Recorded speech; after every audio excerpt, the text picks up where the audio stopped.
Alaikum wa rahmatullahi wa barakatuhu, brothers and sisters, mashallah. I pray all of you are well and that you are safe and that you are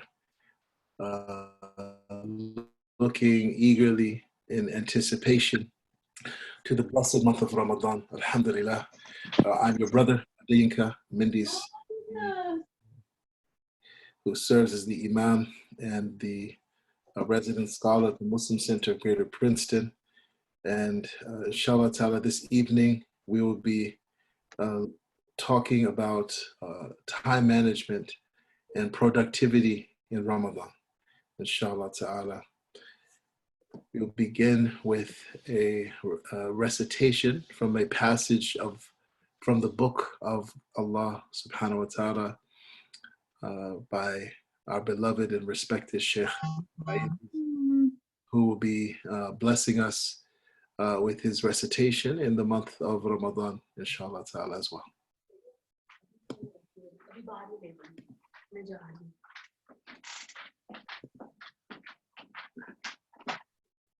अम्मी को दूध देना पूछना किसको लेना दूध अम्मी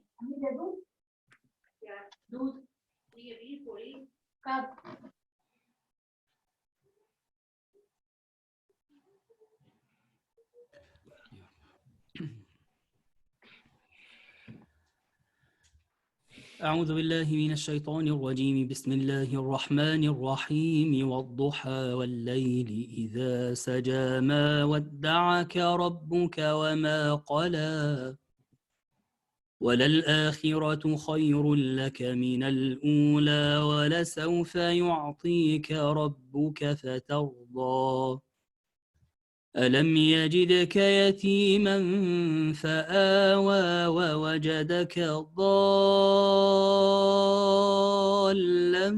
فهدى ووجدك عائلا فأغنى فأما اليتيم فلا تقهر وأما السائل فلا تنهر وأما بنعمة ربك فحدث بسم الله الرحمن الرحيم ألم نشرح لك صدرك ووضعنا عنك وزرك الذي أنقض ظهرك ورفعنا لك ذكرك فإن مع العسر يسرا إن مع العسر يسرا فإذا فرغت فانصب وإلى ربك فارغب صدق الله العظيم.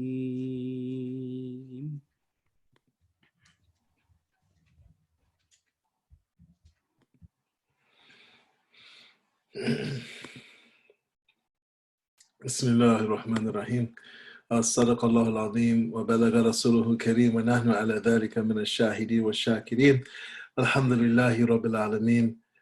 Thank you, Sheikh Ismail, for that recitation from Surah Al-Duha, the forenoon surah, and Surah Al-Sharh, the chapter of expansion. And we ask Allah Ta'ala make this Ramadan a month of recognizing Allah's blessings upon us, and a month of expansion of our hearts, and a month of devotion to Allah Ta'ala from one activity to another. And today we're talking about a very important topic, which is the topic of productivity in Ramadan and time management. But before I go into that, I just want to share just a few points from our lecture last night that I think are important. Inshallah, the question that one of our sisters asked about the miswak, I checked in with Sheikh Omar Mia about the question, and he shared with me something from Sheikh Faraz Rabbani one of our beloved, respected scholars here in North America. He's based in Canada. And this is about the use of the siwak in Ramadan. It remains a sunnah to brush one's teeth using the siwak throughout the day, even if you're fasting. The taste of the toothstick, the siwak remaining does not invalidate one's fast. It is permitted to wet the toothstick or the toothbrush before using it, and it is best to spit out once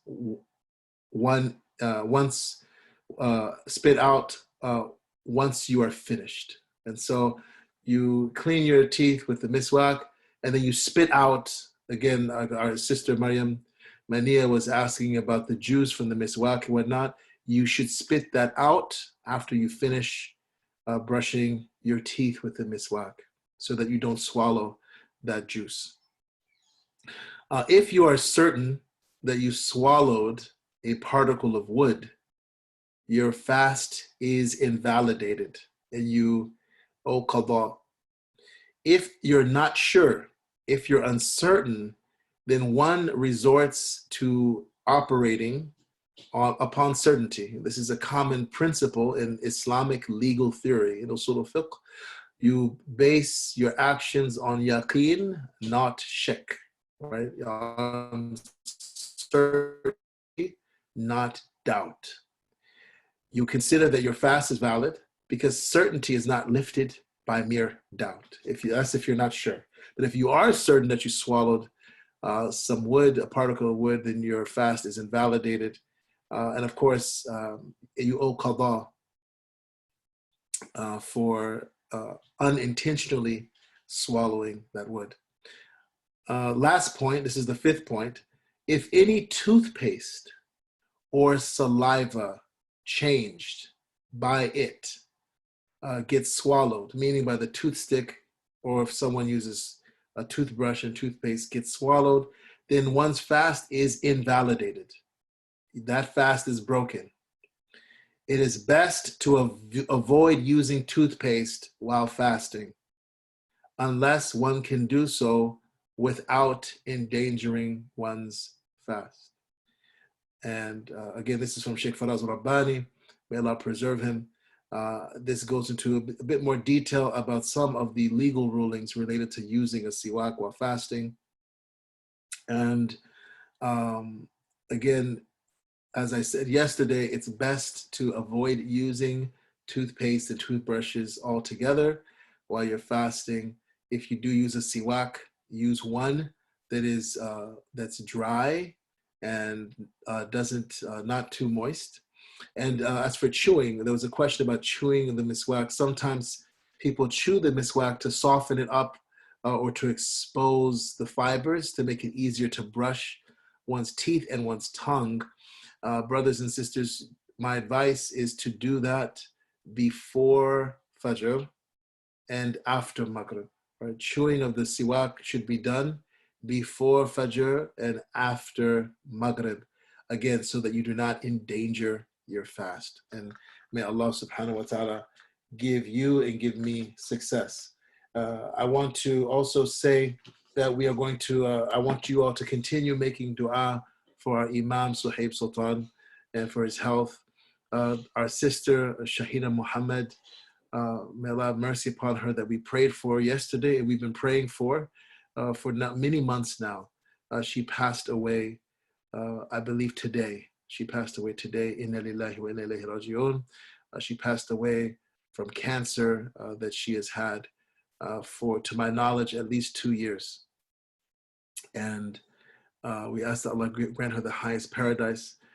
She is she was an incredible member of our community here and a pioneer who sacrificed her time and her money and her knowledge. She put her knowledge and her skills at the service of the Muslim community here in central New Jersey. I'll be sharing a little bit about her later on, inshallah ta'ala.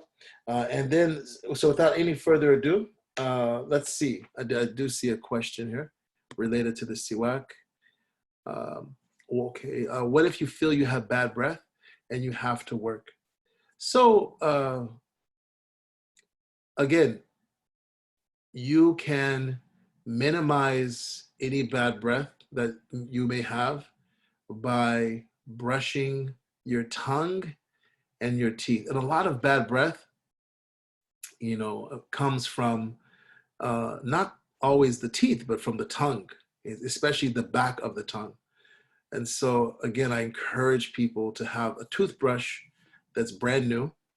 Buy a brand new toothbrush, wet it with some water, right? Shake it out to get out any excess water, and brush your tongue from the back going front, back going front, back going front, and then wet it a bit, shake it out, and then brush your teeth as well, inshallah, just with water, not with toothpaste. And that should help. And another good thing to do is, be careful what you eat for suhoor, right? Make sure that the food that you eat at suhoor time doesn't cause you to, burp or belch a lot. You can use a siwak while you're fasting, but all I've encouraged you to do is to take the proper precautions, not to swallow any juice or to swallow any fibers, and you do your best, inshallah ta'ala. Allah is forgiving and Allah is merciful, but just do your best. It goes without saying, it should go without saying that Prophet Muhammad sallallahu alaihi wasallam, that he informed us that the foul odor of the faster's mouth is more beloved to Allah than the scent of fragrant musk, right? So this is one of the things that happens when a person does fast, right? Often it changes their breath to a foul odor. And so, that's kind of goes with fasting.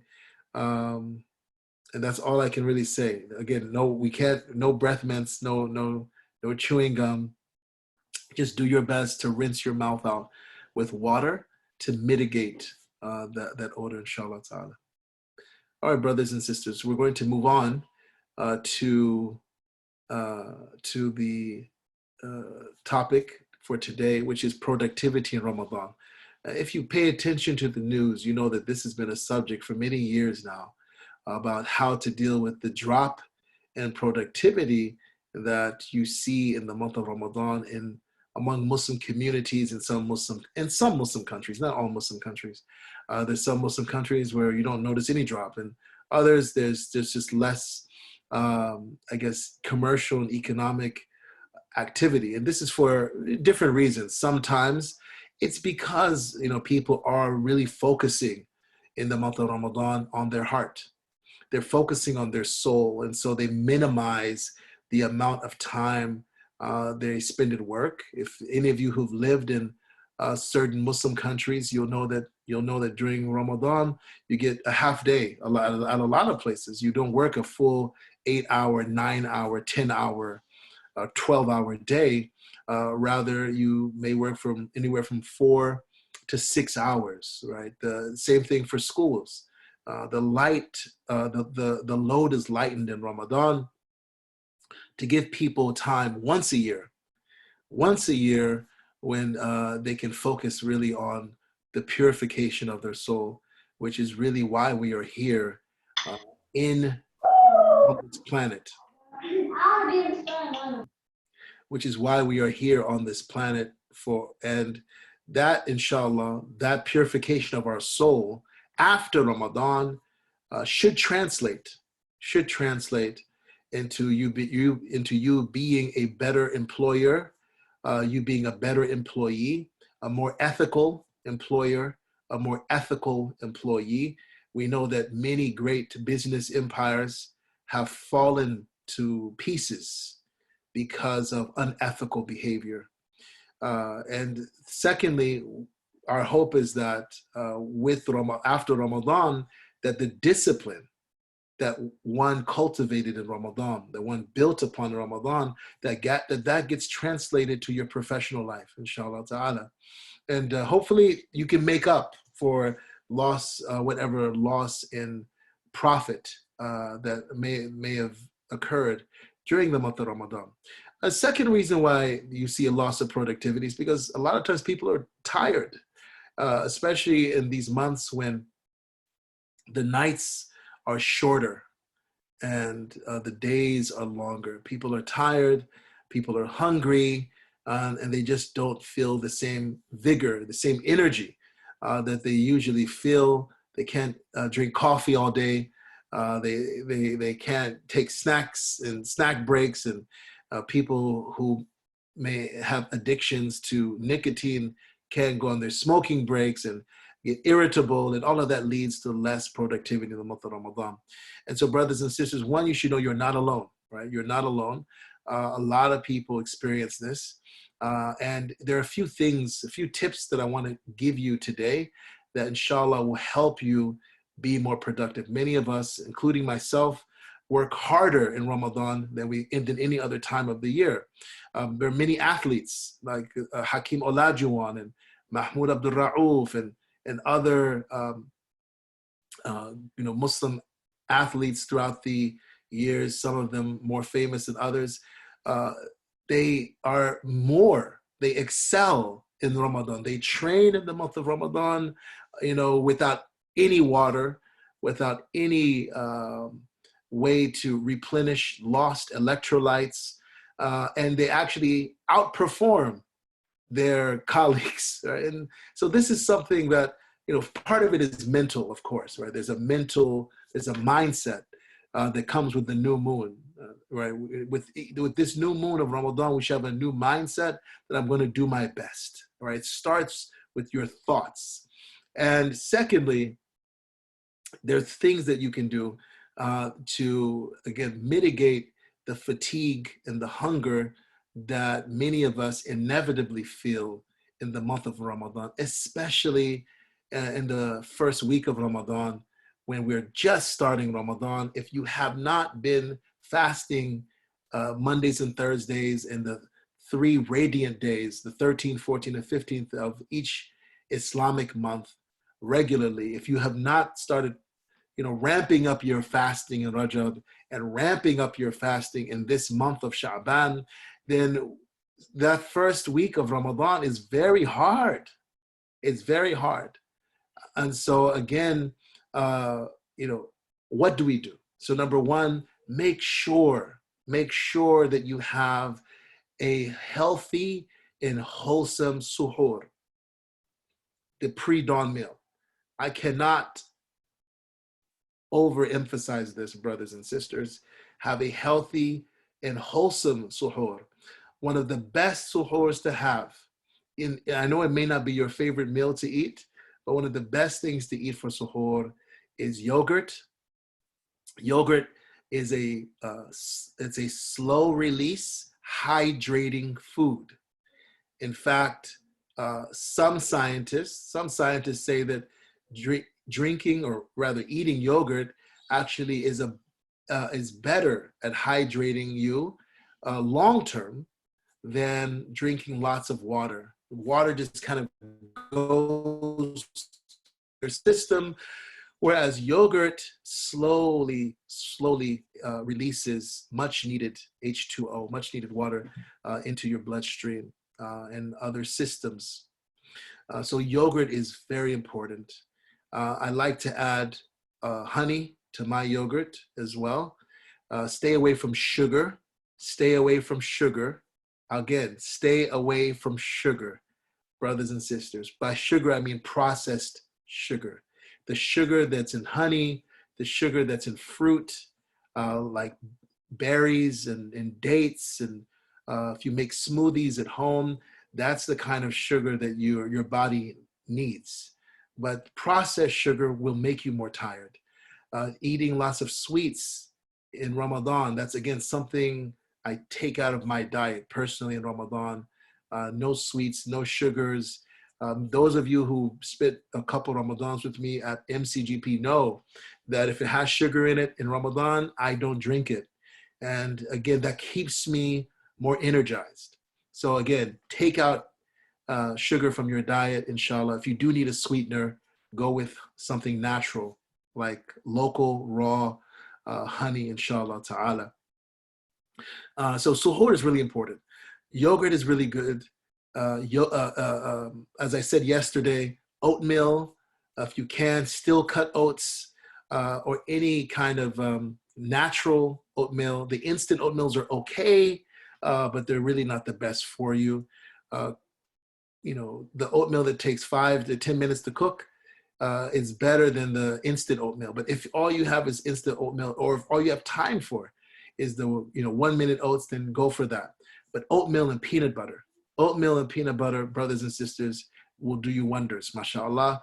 It will stay with you for many hours, probably until dhuhr or asr, inshallah. It will stay in your system. Again, it's like yogurt, slow release, and it will give you energy that will help you to be productive, and it will help you to maximize your time in your business and at your workplace, inshallah ta'ala.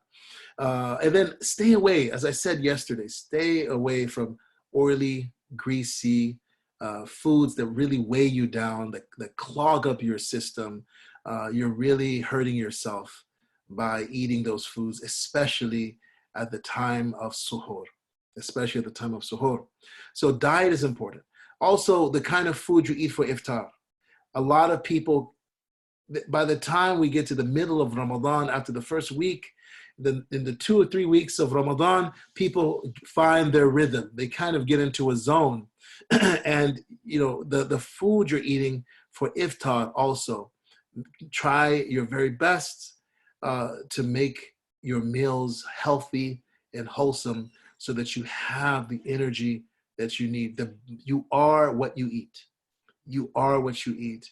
And the more wholesome your food is, the more healthy your food is, the more whole grains you eat, the more vegetables and salads and steamed vegetables, the more water you drink, yogurt, the better, inshallah ta'ala. You'll see this for yourself. As I was saying a few days ago on Sunday, you also want to be wary of drinking while you eat your meal. Drinking, the sunnah of the Prophet Muhammad sallallahu alaihi wasallam, and a lot of dietitians and nutritionists have studies that support this practice of Prophet Muhammad sallallahu alaihi wasallam, that drinking should be done 10 to 20 minutes before you eat a meal, and then 30 minutes to an hour. And if you're eating meat, maybe even 2 hours, because of the longer time it takes to digest meat for it to leave the stomach, before drinking. Again, if you're going to drink, then that should be anywhere from, there should be a break of 10 to 20 minutes between drinking and eating. And after you eat, you should wait 30 minutes, anywhere up to an hour or 2 hours, depending on how heavy your meal was, before you drink.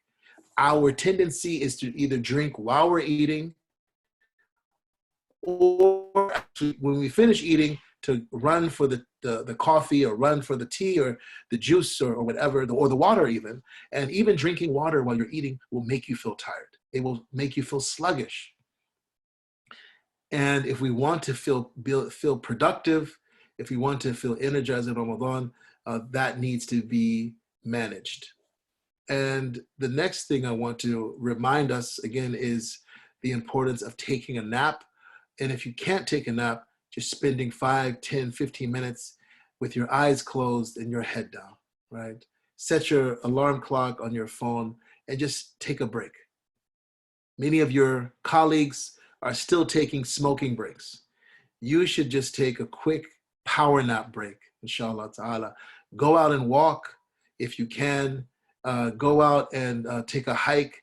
It's really important. I was talking to my wife about this.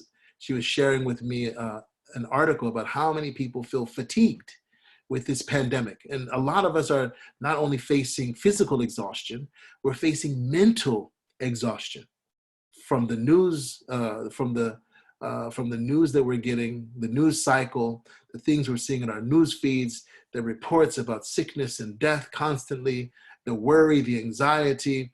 All of these things take their toll. You need nature. Nature will help you, and find a place in your community, inshallah, where you can go and get fresh air, and that will help you. So fresh air and getting some sleep, inshallah ta'ala. So now let's kind of change gears here. How many of you have made a goal for Ramadan? Goal setting. Goal setting is extremely important. Having clearly defined goals that are measurable, right, and that you can be held accountable to are important for being productive in Ramadan. Before Ramadan starts, if you have not done it already, have 1, 2, 3, 4, 5 goals for this Ramadan, things that you want to achieve. For example, we are going to pray 23 rak'ahs of Taraweeh and Witr in our home every night of Ramadan. I'm going to read 10 pages a day of Quran, 20 pages a day of Quran, 40 pages a day of the Quran. I'm going to read a tafsir of Sheikh so-and-so or Sheikha so-and-so, or listen to tafsir every day. I'm going to give $5 in charity every day. I'm going to give $50 in charity every day. I'm going to give $1,000 in charity every day.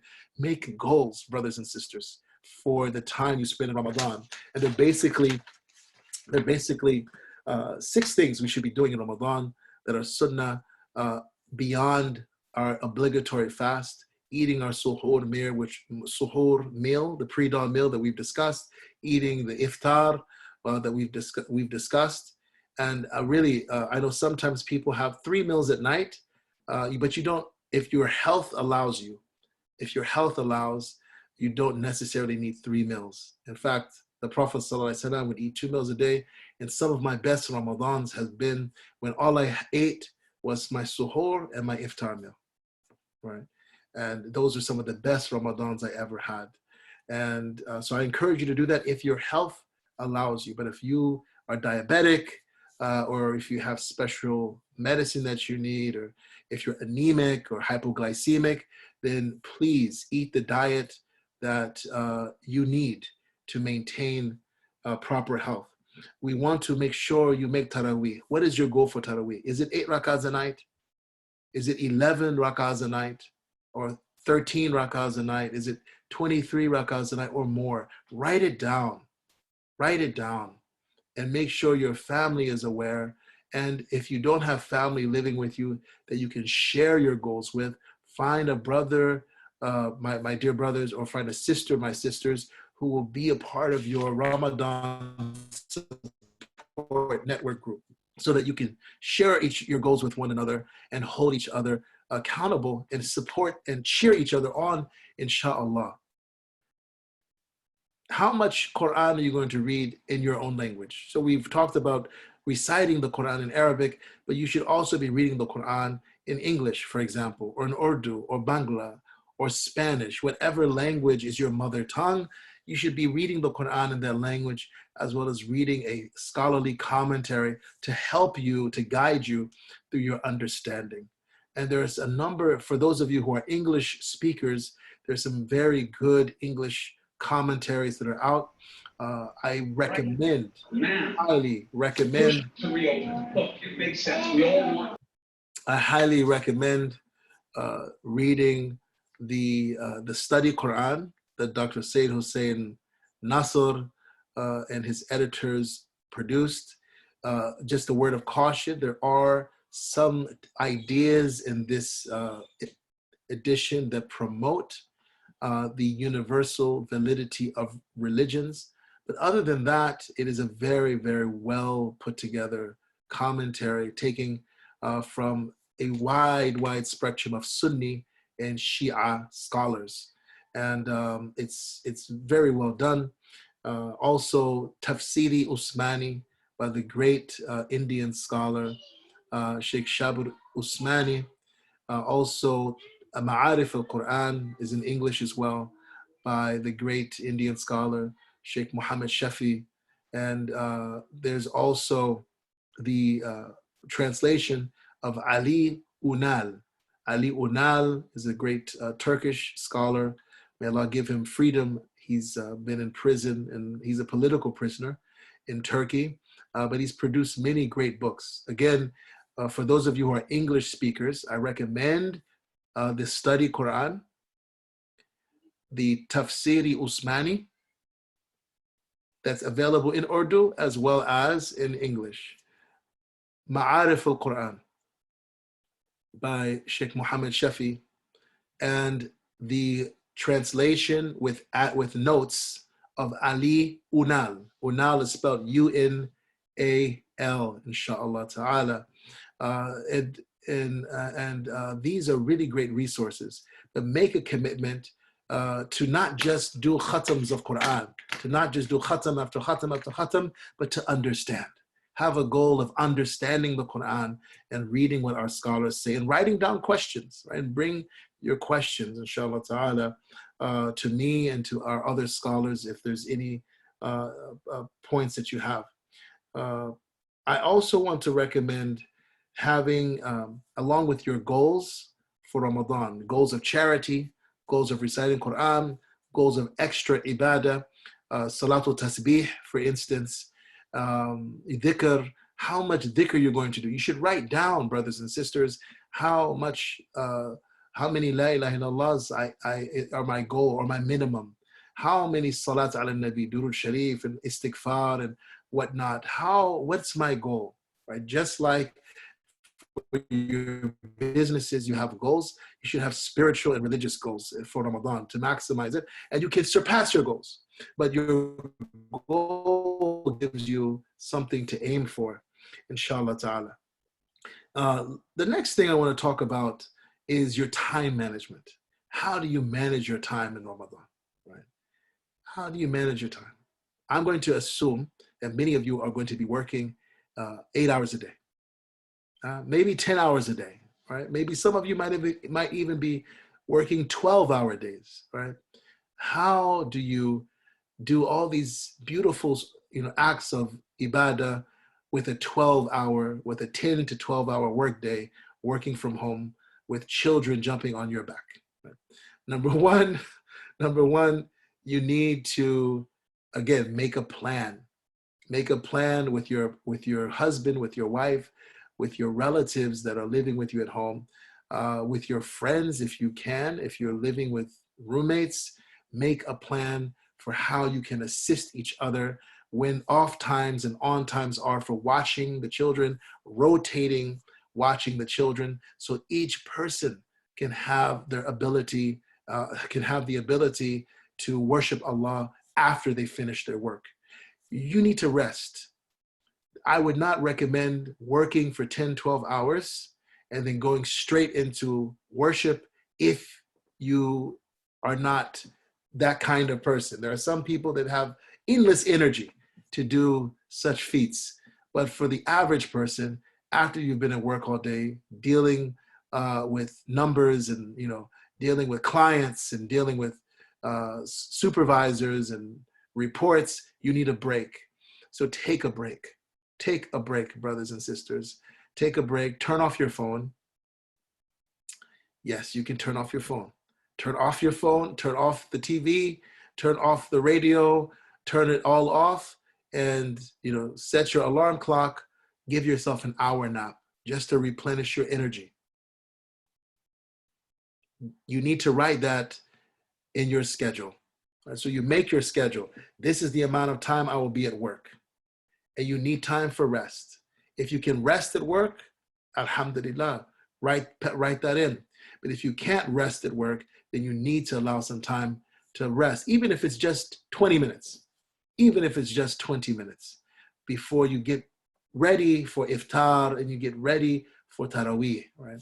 The second thing you should schedule, along with, of course, your time for suhoor, your time for iftar, is time for exercise.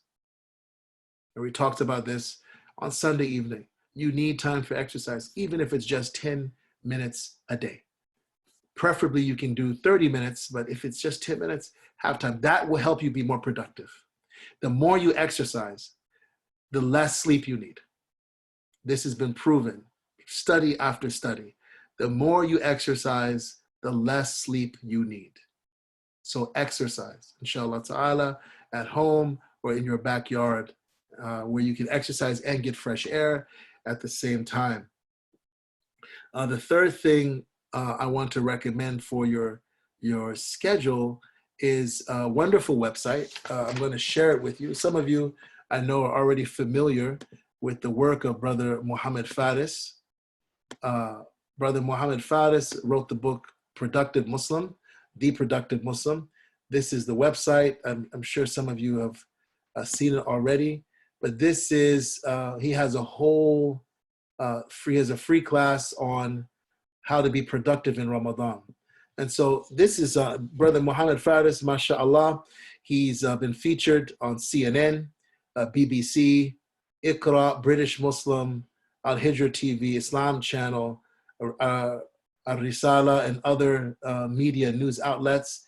This brother has read over 100 books on self-development and productivity for professionals. And he's curated and brought it all together into this website. So here, if you look, again, those of you who are watching from your mobile apps or from your home computers, you can see that he has a whole page dedicated to working from home during Ramadan, as well as resources, free webinars, team workshops, and infographics, articles on how to make the best of Ramadan, right? In our communities, unfortunately, there's this idea in a lot of Muslim communities that somehow you can't be a successful religious person and be successful in your dunya at the same time. That one of them has to give. And this cannot be further from the truth, brothers and sisters. This cannot be further from the truth. If that's the way you think, you're thinking wrongly. You just need to be able to balance activities in both arenas of your life so that they actually support each other. So this is an article on nutrition and workout plans for Ramadan, but I just want to show you, we don't have time to go, our time is actually up. I'm going to open up for Q&A in a few moments. But so he has a productive Ramadan online course for free that you have time to watch, inshallah, tomorrow, right before Ramadan begins. Digging deeper, setting goals, tips for balancing work, home, and spiritual obligations in Ramadan. A Ramadan daily dua plan, 6 tips to worship more consciously in Ramadan. How to recite, memorize, and internalize. Supercharging mastering your sleep this Ramadan. We talked about this on Sunday, all right? The Ramadan workout plan, 7 tips to tackle hunger and fatigue in Ramadan, right? Are you ready to serve this Ramadan? Exams in Ramadan, how you can make the best of both. Again, and there's so many other resources he has on this page. I encourage all of you to join his mailing list and to, really, we need to get rid of this idea that I have to choose between success in my dunya and success in my akhirah. As a Muslim, the Muslims for hundreds and hundreds and hundreds of years have shown that you can live a fulfilled and meaningful life. You can live a successful and meaningful life, but you do have to plan for both, and you do have to have a minimum. The last thing I want to say as we close is you need to schedule, in addition to your work schedule and your time for ibadah, you need to have time for Quran. You need to see what's the best time for you to recite for 30 minutes or an hour, for example. Is it before you leave for work in the morning? Or is it after you return, after Taraweeh? Or is it on the weekends? Now, if you spend 5 days working during the regular work week and your weekends are free, don't add additional activities that are unnecessary to your weekend, which is what a lot of us do, right? Use that time for Quran. Maybe you didn't recite Quran. You didn't have the time to recite Quran Monday, Tuesday, Wednesday, Thursday, and Friday because you're at work. Saturday and Sunday, inshallah, are now the time that you can devote some hours to reciting the Quran and catching up on your rest and your sleep. Don't spend the time talking with friends or on social media or planning unnecessary meetings. Use the nights also of Saturday and Sunday to, again, catch up, brothers and sisters, on your Quran reading. And then you want to make time, choose a day or two or three or even more, up to 10 days for etikaf. You may not be able to take off 10 days at the end of Ramadan for etikaf, right? But you might be able to take off 3 Saturdays, right? You may be able to take off 3 Sundays to make etikaf in your home. Again, make a plan. Be flexible. Be flexible. And you'll see that Allah Ta'ala will put barakah in your time. And that's the last thing I want to suggest after this wonderful tool, this website, productivemuslim.com. The last thing I want to suggest is make dua that Allah puts barakah in your time. Say, oh Allah, put barakah in my time. Allahumma barik li fi awqati. Oh Allah, bless me in my moments. Allahumma barik li fi yomi wa layli. Oh Allah, bless me in my day and my night. And when Allah puts barakah in your time, what that means is that you'll be able to do in a short amount of time what most people need many hours or days to do. That is the blessing of barakah, where Allah brings out abundance from what outwardly looks like it's very minimal. So may Allah give all of us success.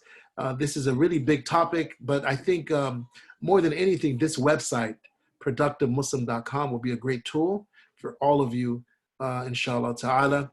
And may Allah ta'ala bless our brother Muhammad Faris, inshallah ta'ala. So I'll take, if there are any questions or any suggestions, if there are any of you who've had success balancing your professional life in Ramadan, along with your obligations and your extra work, your extra worship, please, I'd like to hear from you now. And I'm sure it will benefit our fellow brothers and sisters. Jazakumullah khair.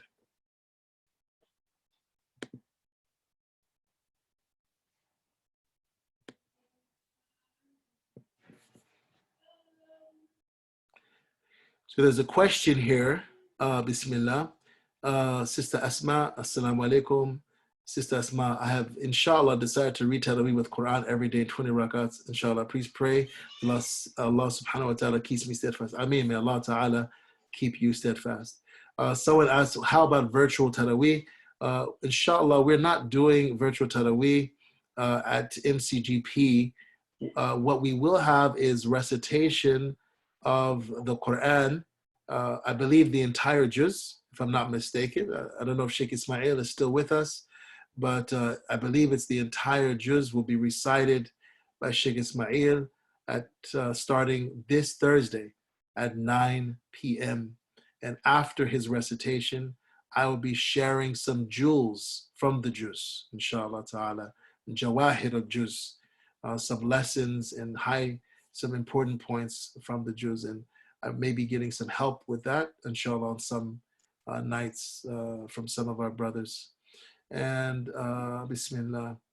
Also read one whole Quran, inshallah, during Ramadan. Yes, inshallah, it was the practice of Prophet Muhammad sallallahu alaihi wasallam to read the entire Quran in the month of Ramadan. He would review what had been revealed up to that point with Angel Gabriel, peace be upon him.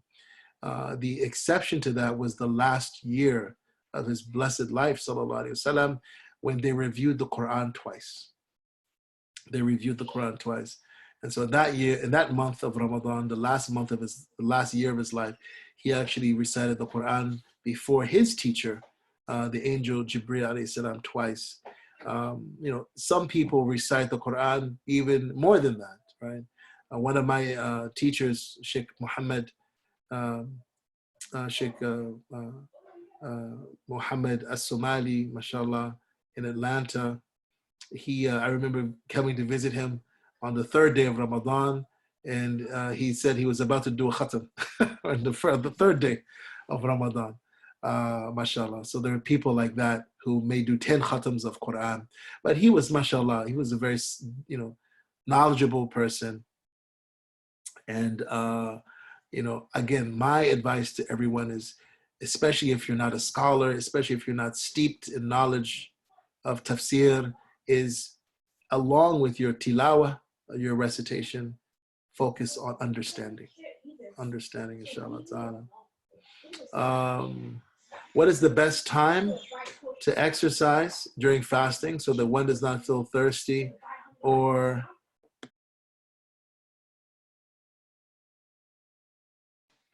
the best time to exercise, I think, is usually before Maghrib. I think that's the best time, so that you don't exercise when it's too far away from replenishing electrolytes and hydrating yourself. I personally, though, prefer to exercise either the hour before Maghrib or early in the morning. I'm not sure why I like early in the morning, but I like, that's a good time for me. You have to kind of know your own body. Do I recommend before suhoor or before iftar? I think either of those is good. Before suhoor sounds good, because that way you can exercise and then you have a suhoor, mashallah. I think that's a good time. I think both of those are good times. Wa iyyakum, mashallah. Thank you, NB, for posting the link. Wa iyyakum, Sister Amani, Sister Asma. Sister Angela asks, Assalamu alaikum, wa alaikum salam. Just want to share, I quit smoking my first Ramadan. Allahu Akbar, mashallah, wonderful, wonderful. One day before Ramadan started. Then I took my shahada with you and never looked back at cigarettes, thank God. Allahu Akbar, that's wonderful to hear. That's wonderful news, yeah. That's the blessing of faith. You can do anything with faith. Mashallah. And Sister Asma says, Alhamdulillah, I'm a full-time Montessori teacher, so worked 8 hours and then was able to go to the mosque for Taraweeh every day. Gave donations as much as was permissible, was on the Dora Quran and finished that. It's all I could do, alhamdulillah. Yeah, mashallah. May Allah bless your productivity. And it is possible. I mean, it is possible to work a full load, especially with children. That's not easy. So may Allah, give you every success. And congratulations, Sister Angela, for being free of nicotine for 2 years. Excellent. Anyone else? Does anyone else want to share success stories or tips that have worked for them as far as being productive and managing their time in Ramadan? Before we close. Okay, all right, great. Thank you so much. Tomorrow, our dear brother, our resident Islamic finance guru, Amir Abdurrahman, will be talking about your money, your zakat, giving zakat, and finance in the month of Ramadan. We know that Ramadan is a time when a lot of Muslims do pay their zakat. And I want to encourage you to give zakats. There is a lot of demand and a lot of need. Our zakat committee is very busy since the coronavirus pandemic hit the United States in full force. And we ask that you also pray for the brothers and sisters that are helping on the zakat committee, and pray for the individuals and the families that are in need. Also, I want to ask that you keep, don't neglect making donations for masjid operations.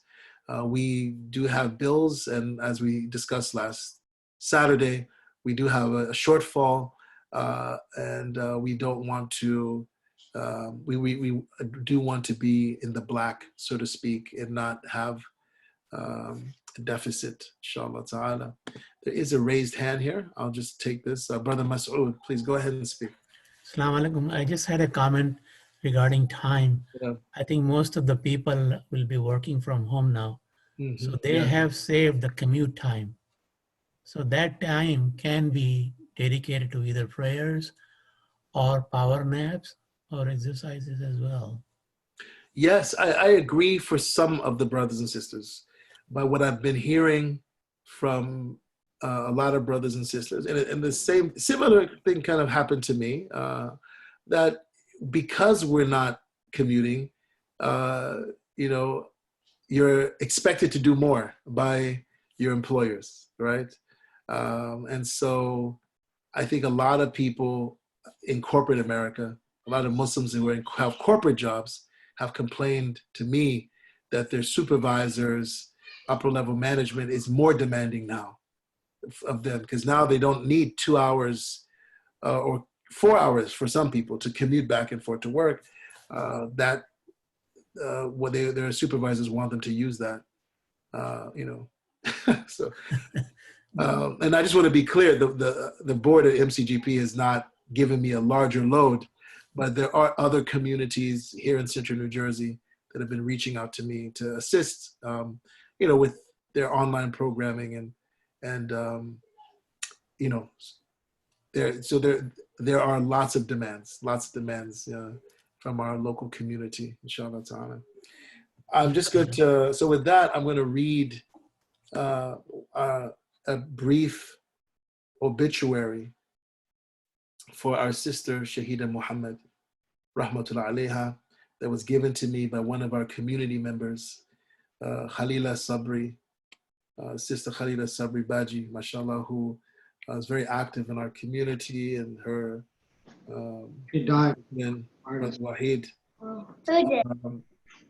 Sister Shahida, also very active,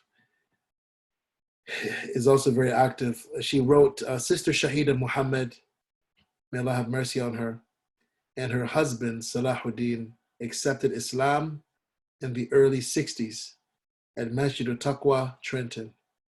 They worked tirelessly as a team until his untimely death during a boxing match.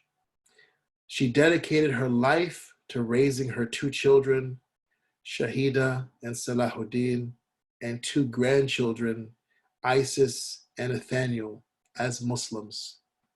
She loved teaching at Masjid al-Taqwa, Masjid al-Safat, Lawrenceville Masjid, ICMC, and Ewing, the Islamic Center of Ewing.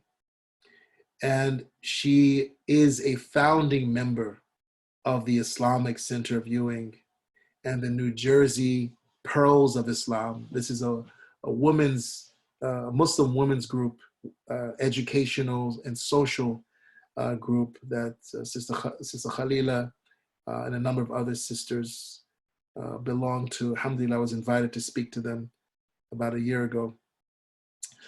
Pearls of Islam. If you want more information about it, just talk to Sister Khalila Sabri. Until Sister Shahida Muhammad's illness, she worked almost every Jumu'ah preparing lunch for the believers. Shahida was a true soldier for Islamic education and exemplified Islam wherever she went. For several years, she was an innovative preschool teacher at the Islamic School of Trenton, much loved by students, parents, and her colleagues. She will be truly missed. We will pray for her now, as well as our brother, Will Mitchell, and for the healing of Imam Suhaib Sultan. Bismillah ar-Rahman ar-Rahim. Alhamdulillahi Rabbil Alameen. Ya Arhamar Rahimin. Ya Arhamar Rahim. Ya Arhamar Rahimin. Allahumma salli ala Sayyidina Muhammad wa alihi wa sahbihi wa sallam. ربنا ربنا يا ربنا يا ربنا يا ربنا يا ربنا يا خلنا يا حبنا اللهم صل وسلم على سيدنا ومولانا محمد وعلى آل سيدنا ومولانا محمد وصحبه وبارك وسلم اللهم ارحمها اللهم اعف عنها. اللهم أكرم نزلها ووسع مدخلها. اللهم نقيها من الأوزار والآثام والمعاصي كما ينقى الثوب الأبيض من الدنس. اللهم اجعل قبره روضة من رياض الجنة. اللهم ثبتها عند السؤال. اللهم ثبتها عند السؤال. اللهم ثبتها عند السؤال. اللهم اجعلها من الشهداء. اللهم اكتبها من الشاهدين من الشهداء يا رب العالمين. واجعل كتابها في العليين ويمن كتابها يا رب العالمين. وهب لها شفاعة رسول الله صلى الله عليه وسلم ومجاورة رسول الله في جنة الفردوس الأعلى بغير حساب وبغير عذاب يا الله بأسمائك الحسنى. Oh Allah, we ask through your beautiful names, Ya Allah, to forgive her and to have mercy upon our sister, our mother, our auntie, Ya Allah, Sister Shahida Sharif, our grandmother, Sister Shahida Sharif, Sister Shahida Muhammad. Oh Allah, we ask that you grant her the highest paradise and that you join her with her husband, Salahuddin, in Jannatul Firdaus, in the companionship of Prophet Muhammad ﷺ and the other prophets and messengers. Oh Allah, we ask that you give her her book in her right hand, that you expand her grave, Ya Allah, and that you cleanse her of every sin and every fault and every mistake, that where a white garment is cleansed of every stain, Ya Allah, and every dirt, every particle of dirt. Oh Allah, غسلها بالماء والثلج والبرد. Oh Allah, cleanse her with water and with ice and coolness, Ya Rabbil Alameen.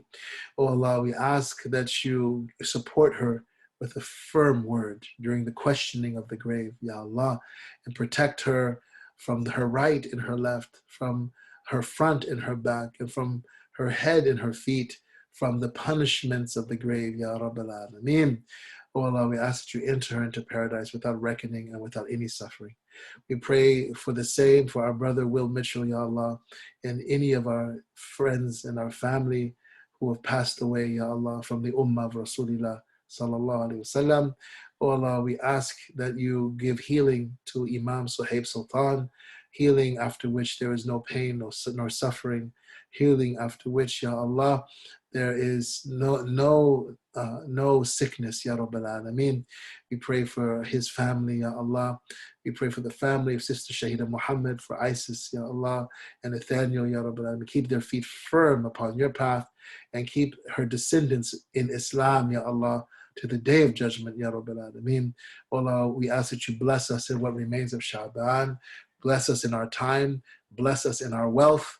Bless us in our health. Bless us in our deen. Bless us in our dunya. Bless us in our hereafter, Ya Allah. We ask that you bless us in Sha'ban and that you give us success to reach Ramadan, Ya Allah, and that you make this Ramadan the best Ramadan that we've ever witnessed and fasted, Ya Allah, in our lives. So Allah, make this the best Ramadan, Ya Allah, even though we will not be in the masjid, Ya Allah. We ask that you build a masjid in our hearts, Ya Allah. Build a masjid that is for you in our hearts, Ya Rabbil Alameen. Allah, make our hearts masajid, Ya Rabbil Alameen. Allah, we ask that the spirit of Ramadan be firmly rooted in us, Ya Rabbil Alameen, and that it give life to us.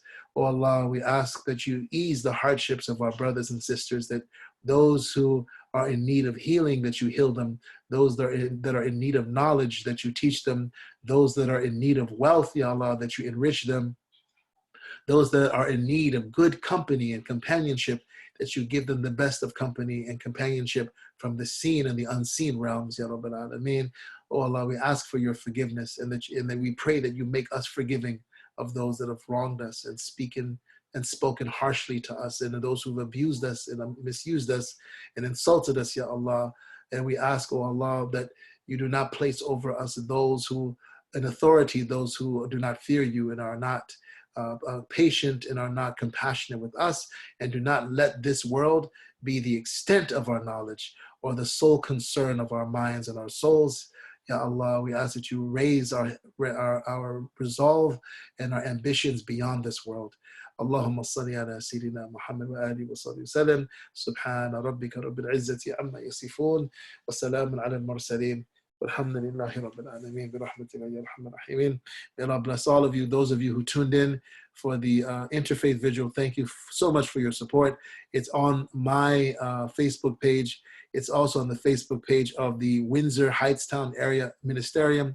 Our own Dr. Manzoor Hussein gave an excellent speech at the end. He is the president of this organization. So thank you for your support. I'm going to unmute everyone, inshallah, so that we can hear each other's voices